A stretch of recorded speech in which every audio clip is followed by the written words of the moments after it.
अस्सलाम वालेकुम, मैं हूं Rizwan Ashraf. Army chief general Asif नीर और डोनाल्ड ट्रंप के दरमियान जो मुलाकात हुई उसका बाकायदा पहला नतीजा सामने आ गया और इमरान खान की रिहाई के मतलब, आज़ादी के मतलब, फिर उसके बाद गवर्नमेंट के मतलब बड़ी अहम तरीन पॉलिसी वाज़ेह होती नज़र आ रही है। और अब अंदाज़ा हो रहा है कि वहाँ पर जो मुलाकात हुई, डिस्कशन हुई, बातचीत हुई, एजेंडा क्या था, ट्रंप की जानिब से क्या डिमांड्स की गई और पाकिस्तान के आर्मी चीफ की जानिब से क्या कमिटमेंट की गई, इसके बारे में बड़ी अहम तरीन मालूमात मेरे पास मौजूद है, वो आपके साथ में शेयर करता हूँ। ये असल में सारा व्लॉग ही इस बात के ऊपर है कि जनरल आसिम की जो मुलाकातें हुई हैं, बातचीत हुई है, वहाँ पर जो मीटिंग हुई है, उसके नतीजे में अब क्या आगे डेवलपमेंट्स हो सकती हैं। तो 3-4 चीज़ें हैं, बड़ी अहम तरीन खबरें हैं इसी मुलाकात को लेकर। पहले किस तरह से हुई मुलाकात, फिर उसके बाद और अब फर्दर आगे क्या होगा। पहले मैं आपको ये बता दूँ कि ये मुलाकात किस तरीके से हुई है। देखिए, अब इसके ऊपर पाकिस्तानी मीडिया भी रिपोर्ट कर रहा है, बाकायदा तौर पर चंद जियो के अंदर खबरें पब्लिश हो रही हैं, उनके अंदर ये खबरें लग रही हैं कि ये मुलाकात किस तरह से हुई। मुलाकात देखिए, इसके 2-3 पहलू हैं। ये जो आर्मी चीफ जनरल आसिम की डोनाल्ड ट्रंप के साथ मुलाकात हुई, मुलाकात का पहले बैकग्राउंड समझ लें कि किस तरह से मुलाकात हुई, किसने करवाई, कैसे करवाई। बात यह है कि जब ये जंग होती है पाकिस्तान इंडिया के दरमियान, तो उसके बाद ये उस वक्त तय पाता है कि एक मुलाकात होगी। असल में तो यह ट्रंप की जानिब से बात की गई थी। ट्रंप ने कहा था कि हम इंडियन गवर्नमेंट या इंडियन साइड, इंडियन लोगों को, जो पाकिस्तानी हुक्काम है, पाकिस्तान की जो लीडरशिप है, इंडियन जो लीडरशिप है, दोनों को बिठा देंगे एक लंच के टेबल पर या खाने के टेबल पर और आपस में ये मामला तय कर लें, आपस में बात कर लें, मुलाकात कर लें, आपस में ये चीज़ें तय कर लें। इनके दरमियान ये एक मुलाकात करवा दी गई, बात करवा दी गई, इनके दरमियान एक मुलाकात हो जाएगी तो आपस में मामला तय कर लेंगे। ये ट्रंप का ख्याल था। अब इधर से असल में प्लान कर लिया गया था, जब पाकिस्तान की जो टॉप लीडरशिप जाएगी उसमें सिविल लीडरशिप नहीं होगी, ये तय हो गया था। ये उस वक्त ही तय हो गया था। इसी वजह से DGISI को NSA बना दिया गया, आर्मी चीफ को फील्ड मार्शल बना दिया गया और साथ में मोहसिन नकवी को भेजा गया। मोहसिन नकवी हालांकि इंटीरियर के आदमी है, आप इस बात को समझें। जो फॉरेन पॉलिसी के मामलात हैं वो तो कंप्लीट डोमेन होती है फॉरेन ऑफिस की, फॉरेन मिनिस्टर, लेकिन इसके अंदर इंटीरियर का आदमी शामिल है। ट्रंप की हलफ बरदारी, ट्रंप के साथ मुलाकात, लॉबिंग करना, इंटरनेशनल लेवल के ऊपर मुलाकातें, वो सारा इंटीरियर मिनिस्टर करता है, मोहसिन नकवी। तो फिर यहाँ से आप समझ सकते हैं कि ये जो इस्टेब्लिशमेंट है, इनको इस गवर्नमेंट के ऊपर, हुकूमत के ऊपर, शरीफ ख़ानदान के ऊपर, जरदारी ख़ानदान के ऊपर बिल्कुल भी ट्रस्ट नहीं है। अपना बंदा भेजते हैं, अपने बंदे के ज़रिए से इंटरेक्शन करते हैं, बात करते हैं, वो इनके ऊपर बिल्कुल एतबार नहीं करते, एतमाद नहीं करते और इनके ऊपर बिल्कुल भरोसा नहीं करते, ये इनको पता है। अब ये जो मुलाकात हुई, इसमें जब ये पता चल गया कि ये मुलाकात तो होगी, कुछ ना कुछ तो होगा, इधर से फिर बाकायदा अप्रोच किया गया कि बिल्कुल हम मुलाकात करना चाहते हैं, इंडिया के साथ इंटरेक्शन करना चाहते हैं, बातचीत, टेबल टॉक और सब कुछ। तो इसमें ये NSA है, ये फील्ड मार्शल है और ये पूरी टीम है जो आके मुलाकात करेगी। ट्रंप ने कहा ठीक है, सिविल लीडरशिप नहीं आती तो खैर है, मिलिट्री लीडरशिप आ जाए, मुझे इससे क्या परवाह है। लेकिन वो हुआ फिर सारा खुफिया तरीके से, वहाँ की वीडियो मुलाकात, कोई उसमें वीडियो नहीं आई। एक किसी ने कैमरे से खुफिया वीडियो बना ली, वो जाली के पीछे से जंगला लगा हुआ है, वहाँ से स्टाफ के लोग, जनरल आसिम भी और स्टाफ के लोग, आर्मी चीफ भी, वो जा रहे हैं। तो ओपन रिकॉर्ड के ऊपर ऑफिशियल उस तरह से इसके ऊपर बात नहीं हुई। ये है इसकी बैकग्राउंड और मुलाकात। अब आ जाए इस मुलाकात के अंदर हुआ क्या, एजेंडा क्या, डिस्कशन क्या। 3-4 चीज़ें।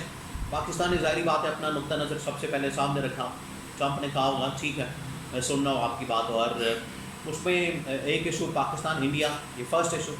सेकंड इशू जो इंडिया के साथ मामला, Kashmir, Sindh, security, financial assistance, IMF और हमारे खिलाफ ये जो अमेंडमेंट्स और करारदादें और इस्टेब्लिशमेंट के खिलाफ, ये तमाम चीज़ें रखी गई होंगी उनके सामने, ट्रंप के सामने, जनरल आसिम की जानिब से या पाकिस्तान की इस्टेब्लिशमेंट की जानिब से या पाकिस्तान की टीम की जानिब से। असल मामला है कि ट्रंप ने क्या कहा।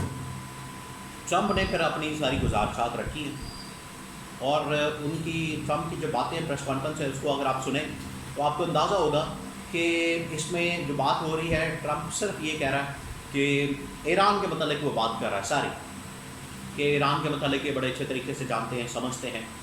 अब यहाँ पर ख़बरें क्या फैलाई जा रही हैं خبریں کیا ہے؟ وہ یہ کہ ایران کو کنٹرول کرنے کے لیے انٹیلیجنس شیئرنگ، سرویلنس اور یہ پورا سسٹم اگر آپریشن کرنا پڑ جائے یا میزائل مارنے پڑ جائیں، ڈرون مارنے پڑ جائیں یا باقی تمام چیزیں، تو اس کے لیے پاکستان کیونکہ بالکل بارڈر کے اوپر ساتھ لگتا ہے، بجائے اسرائیل کے ذریعے سے آیا جائے یا کسی اور فوجی اڈے سے، مختلف ملکوں کے اندر امریکہ کے جو فوجی اڈے ہیں سمندر کی سائڈ کے اوپر اور ادھر باقی اور سائڈ پر، ادھر سے آنے کی بجائے اتنا زیادہ خرچہ کر کے اور سب کچھ کر کے وہاں پر سیکیورٹی وغیرہ انٹیلیجنس آپ کی کمپرومائز ہوتی ہے، تو ڈائریکٹ یہاں سے وہی والا ماڈل افغانستان والا کہ افغانستان کے اوپر آپریٹ کرنا ادھر کے علاقوں سے بڑا آسان تھا، لاجسٹکس اور باقی سپورٹ بالکل اسی طرز کا ایک پوری لاجسٹک سپورٹ اور ساری کچھ اسسٹنس پاکستان پرووائڈ کرے امریکہ کو، امریکہ پھر یہاں سے آ کے آپریشن کرے، سرویلنس، انٹیلیجنس، باقی چیزیں، یہ کہا گیا اور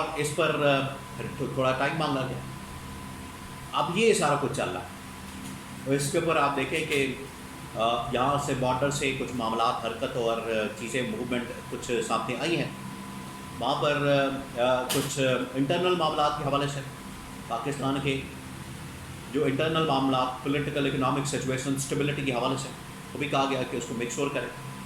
لیکن یہ اب جو بارڈر سائڈ کے اوپر موومنٹ ہو رہی ہے، بارڈر سائڈ کے اوپر جو اس وقت مختلف وہاں پر ایکٹیویٹیز نظر آ رہی ہیں، اس سے پتہ لگ رہا ہے کہ کچھ نہ کچھ ہوا ہے، ڈسکشن ہوئی ہے، چیزیں آگے بڑھی ہیں اور یہ اب معاملہ آگے بڑھ سکتا ہے۔ اس کا پہلا نتیجہ اب جنرل عاصم کو یہاں پر فاتح وائٹ ہاؤس ڈکلیئر کیا جا کہ وہ ڈکلیئر ان کو کر دیا جائے، انہوں نے وکٹری حاصل کی، فتح حاصل کی، وائٹ ہاؤس میں انہوں نے فتح کے جھنڈے گاڑ دیے اور جھنڈے گاڑ کے انہوں نے کامیابی حاصل کر لی، اور کہا جا رہا ہے کہ اب یہ سسٹم لمبا چلے گا، 5 سال چلے گا، 10 سال چلے گا، تو اب ہمیں امریکہ کی سپورٹ مل گئی، آشیرواد مل گئی، تو یہ سارا کچھ اب یہاں پر ڈسکس ہو رہا ہے، بات ہو رہی ہے۔ تو عمران خان کی رہائی نہیں ہوگی، عمران خان اب لمبا ہی جیل میں رہے گا، لیکن عمران خان نے جو اپنی تحریک کا، احتجاج کا، لانگ مارچ کا کہہ چکا ہے وہ تو ہوگا، آگے آئے گا، اس کے مطابق کام ہوگا، چیزیں آگے بڑھیں گی۔ اب انہوں نے ملاقات کر کے اپنے آپ کو ایک بڑا تیسمار خان، تورم خان اور یہ ثابت کرنا شروع کر دیا، تو امریکہ کے اوپر ٹرسٹ نہیں کیا جا سکتا۔ امریکہ دیکھیں، امریکہ کے بارے میں بڑا مشہور جملہ ہے کہ امریکہ کی دوستی بڑی خطرناک ہوتی ہے، امریکہ کی دشمنی بڑی خطرناک ہوتی ہے، لیکن اس سے دوستی اس سے بھی زیادہ خطرناک ہوتی ہے، یہ کہا۔ یہاں سے آپ اندازہ کر سکتے ہیں، آپ اس چیز کو سمجھ سکتے ہیں انٹرنیشنل لیول کے اوپر، عالمی سطح کے اوپر امریکہ جب کسی کے ساتھ بات کرتا ہے، کسی کے ساتھ معاملات سیٹ کرتا ہے، دوستی کرتا ہے، دشمنی کرتا ہے، وہ پھر اس کو بڑا دیکھنا پڑتا ہے۔